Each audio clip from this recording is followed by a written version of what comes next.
That's A Bridge to Nowhere, a Canadian classic that cemented Sam Roberts' place in rock radio.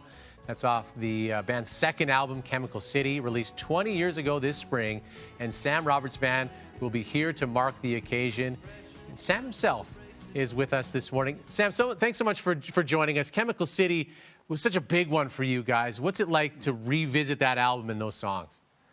Yeah, that record was it was a bit of a problem child at the time, because we'd come off of our first record, which I guess had sort of opened a lot of doors for us and helped to launch our career. And now we had the difficult task of following that up, and what was that music going to be? So our answer to that was, how do we get as far away from Montreal and home and all the pressure as possible? So we somehow convinced our record label to allow us to go and record in Australia. And we figured that the further away we were going to get, the music was going to sort of find its way to us. So yeah, I think anytime that there's a story that you can wrap into the experience, and I think for my bandmates and myself, that's why this record means so much to us, because we had to fight hard for it. We had to fight hard for the music. We had to fight the label, because they realized that we were actually on a really expensive vacation at the time, and so because of that, I think the record has sort of always been something that we've felt almost overprotective about. So it's nerve-wracking to go out there and play it and try to do it, justice and kind of honor that connection. Well, it's a well-deserved vacation that really paid off. You had a number of number one albums across Canada. How do you connect to the past of that, but also push forward with your art? Yeah, I'm in here in my basement right now trying to do the same thing, and brings me back to wondering again where those songs for Chemical City were going to come from.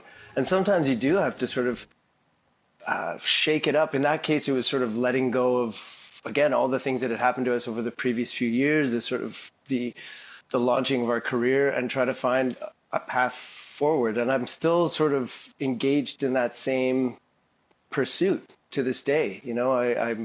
I have to sort of forget about the past and not feel like I'm chained to the past and the songs that I've written before, so that I can find what else is in there. And it's amazing to think, after 20 years, that I'm still wrestling the same things. Well, thank you for doing that, because what comes out of it is often awesome. Now, you've been a band for a long time, mostly the same crew as in that Brother Down video in 2003.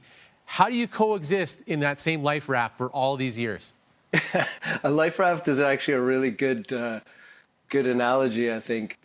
I mean, you have to be really careful about your bandmates. And there you go. There's the video. We didn't know that we were predicting what our lives would feel like when we made that video, trying to make Lake Ontario look like it was in the Hawaiian Islands. But yeah, I mean, my bandmates are my best friends, and I've shared so many life experiences with them that I was just really grateful to have them close by, because your head can get away from you pretty easily, I think, in this line of work, and you need the people around you to not just share in the good times, but also share in the tough times and keep you grounded. And but I mean, man, we could use a new roster of jokes for sure, because we've been telling the same ones for about 30 years now. So.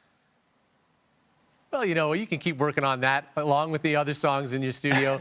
Sam, we certainly appreciate your effort on the music side and to Canadiana. Looking forward to you coming here to Edmonton. Thanks so much for joining us.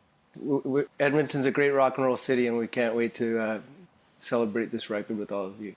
Looking forward to it as well. Sam Roberts' band is playing the Jube on April 18th for the Chemical City 20th Anniversary Tour. Tickets are available on Ticketmaster.